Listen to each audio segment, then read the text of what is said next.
Okay, everybody. So just this past Friday, we actually had a pretty decent thunderstorm come through here, and we actually had no utility power for I'd say roughly 3.5 hours, and so that means that the generator was running for that amount of time, and it sounded pretty good. But I just figured because the generator's 5 years old now, I figured why not look over some things and see how they look, and maybe I make a video of that for you. I will say, though, for those of you who have commented on these videos before, both air conditioners are on the generator now. They both ran, and they sounded very good. And on the startups, the generator didn't sound like under that much load at all when the compressor started. So the hard start kits that we put on the air conditioners really helped. Jay, thank you again for that help. Really, really huge help in that regard. Thanks a lot, man. So what we're going to do is we're going to go ahead and I'm going to check the spark plugs, the battery, the oil, and anything else that I may want to check. I'm not going to show a video of changing the oil. I am going to change it this year because it is time to. But if you want to see a video on how to do that, link in the description. You'll see about how to check your oil, add oil, and change the oil. So if you want helpful videos on that, go ahead and check them out for yourself. And I will say, the only odd thing is, let me say it again. And of course, some things I had to reset when the power came back on, like some of the mechanical timers weren't on the generator. And the weird thing is the hot tub is kind of weird because that's not on the generator either. And the weird thing about it is when it gets power back, it saves the program, but not the clock. I don't quite understand the logic behind that with the hot tub, but at least the clock is a lot easier to reset. So, whatever, easy fix. Okay, enough about that. Let's go ahead and get this open and see what we can check. Alright, so first things first, there's a service schedule here. We'll worry about that later. But for now, I'm just going to make this all secure as possible. So, hit the breaker, turn this to off, and I'll also pull this fuse here. A little bit of safety thing. I'll put that in my pocket. So, now there's no chance of this thing accidentally turning on. So I guess the first thing to check would be the engine oil.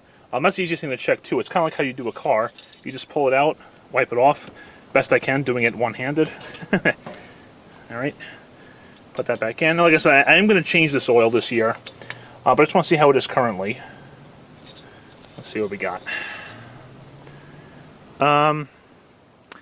We are currently in the crosshatch area, which is good. So it's about, I'd say, halfway, roughly, between add and full. So not bad, but definitely good that I'm changing it this year. All right, so oil looks okay. And I guess there's also an air intake, too. Well, not actually, while we're here, let's check the air filter as well. This is actually pretty easy to do. You just lift this up right here, and then you kind of just lift this up, get it off those these little things right here. Easier said than done, I guess. And you got to bend this duct a little bit. There we go. Let's get the air filter out. Really not bad, but I mean, this air filter is 5 years old now, so I mean, maybe that might not be a bad idea to get a new one. I can't imagine it costs that much anyway, so yeah, not that bad, but I don't know. What do you guys think? I mean, I don't think it could hurt to get a new one, but anyway, all right. Let's see how it looks inside the compartment here. Can I take this out of the duct, or take the duct off? There we go. That was easy. Well, that looks all clear actually, so that's good. Just see a little bit of oil there. That might be because of the PCV valve or something. But aside from that, everything looks okay in there. Maybe I'll clean that up actually. Yeah, you can see the air intake there and everything. That's pretty cool, huh? All right. So what do we do next? Let me get this back together. Then let's see. We'll figure something out. Let me just get this back together. All right. You know what? Next thing we could probably check here is let's go ahead and do the spark plugs next. There's going to be one here. One a little bit harder to get to back here, but I might not be able to get this one on camera, but I'll see if I can show you this one right here. So easy enough, you just unplug it or take the wire off. Here we go. Using just a regular spark plug socket. Go ahead and put that on there. Will fit. Yeah. There we go. And just get this off like you normally would. Okay, and then once that's all done, you just pull it out like you normally would. The spark plug socket has like a little rubber in it to hold it in place. That might look a little worn actually. The clearance is supposed to be about 0.03 inches. I do have a measuring tool right there, as you can see. Let me see if I can get it on there. 1 second. Okay, so looking at the tool here, that's coming to about 0.04. I don't quite know what the clearance limit is supposed to be, but 0.03 is where it should be, and 0.04 is where it is. So, I mean, given that it's 5 years old, it probably couldn't hurt to get new spark plugs for this too. You may look at two new ones of those too. Alright, so that's it. Check the spark plugs, and now I guess what we can do next is I'll check the rear one too. But I mean, if you're going to replace one, you should probably replace both. Maybe look at the video of that too, show you what the measurement comes out to. So let's go ahead and do the other spark plug before we get to the rest. Now, in the other spark plug, there we go, focuses. Yeah, I'd say that's definitely a little worn too.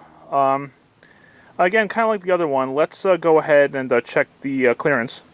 And it actually looks like this one actually went a little bit further. It's a little bit past 0.04, maybe almost 0.043, I guess. Yeah, so I think it might not be a bad idea to give this new spark plugs, given that they're both 5 years old especially.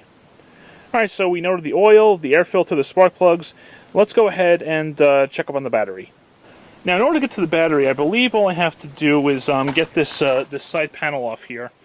The way you do it is, I've done it before, is you have two screws here with Allen heads. Nothing on that side, so you got the two up top here, and one down here at the bottom. Yeah, I think that's it. Let me go ahead and get this panel off. Well, if you're in my position, like I currently am, somehow this got rounded out. I was the last one to work on it. I don't quite know how that happened, but thankfully, this bracket is attached to this, which happens to be a simple 10mm. So, as an alternative, if that is rounded out, you can get the panel off by taking this thing off on the bottom. No idea how that happened, but hey, at least you got an alternative. And with that side panel off, you can see we have very easy access to the battery here. You can see it's very simple to how a car battery would be. But it's also good to check around here, like any holes, any vents, make sure that they're not clogged up with anything. Like, I actually just cleaned off some grass clippings on this screen here, from when our lawn gets mowed. So, now basically, what we're going to do with this battery here is we're going to use a tester on it like you would a regular car battery. Let me go ahead and get that set up. Okay, so here's a battery tester right here. This is also from Jay. Thank you again. And I'll try to show this the best I can. It's probably going to be hard with the sky glare and everything, but I'll try to show what I can. So basically, you have your positive terminal here and your negative terminal here. So you want to take this cover off, and can I slide it back? Or I can just take it off. Okay, that's fine. And then what you want to do is, you can see it's color-coded, like the tester is. So basically, red goes to positive, and black goes to negative. Let me get this on here the best I can.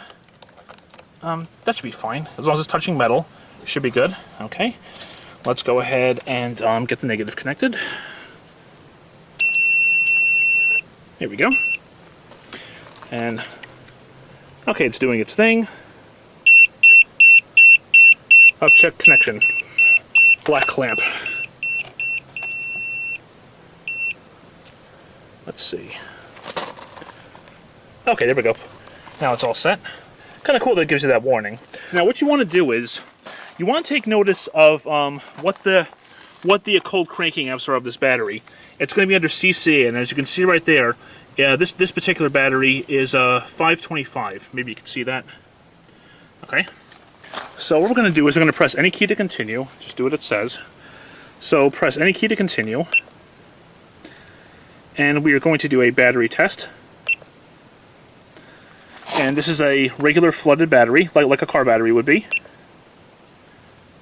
Okay. And now we're going to do CCA, USA, cold cranking amps. Okay. And now this is going to be 525. 525. And I'll check with the sticker. Yep.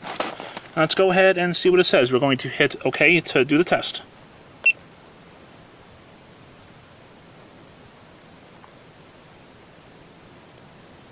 Okay, very good. Voltage is currently 12.85. The CCA is 497. There's your resistance, so battery energy is fully charged, and life is 89%, so this battery is still in good shape. And if you'd like, it hasn't printed in a while, but we'll see how it goes. I can print the results. And hit OK. Oh yeah, they printed very well. Nice. Alright, so now we have a copy of how the generator battery is. Pretty cool, huh? So now we'll go ahead and just disconnect the tester, which will just take it off like normal. Like that. Okay. Now we'll go ahead and put the cover back on the positive terminal. There we go. Alright, now let's go ahead and get this panel back on. So I'm going to go ahead and clear this service reminder. Service performed, hit yes. Okay, so that turns off the amber light. As you can see, it's still red because we have it set to off. So let's go ahead and put this back to normal for now.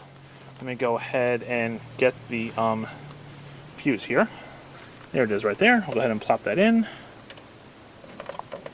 Okay, just like that. Perfect. Okay. Go ahead and put the breaker back on and put this back to auto. Cool. All right, let me go ahead and get the panel and such back on. All right, so there you guys go. So we basically checked everything we had to. So basically, I'm going to change the oil. Again, if you want to see a video on that, link in the description. I'll also, excuse me, the battery tested good, and I'm also, so the oil, the air filter, and the spark plugs I'm going to do. So I'll probably make a video of the air filter and the spark plugs, and the oil, as you know, is already done. So there you go. So that's just the water heater going there. Okay, so basically our schedule, or our plan is oil, air filter, and spark plugs. Easy enough. So when I do the air filter and spark plugs again, I'll make a video of that for you. Sorry, I got distracted by the water heater going. That's why I'm probably repeating myself. And then when time comes to that, I'll make a video for you guys. But I'm just glad this thing is still working well. It's also good to have it working in good order, especially before the cold winter. So I always want that going on. You know, make sure that works properly.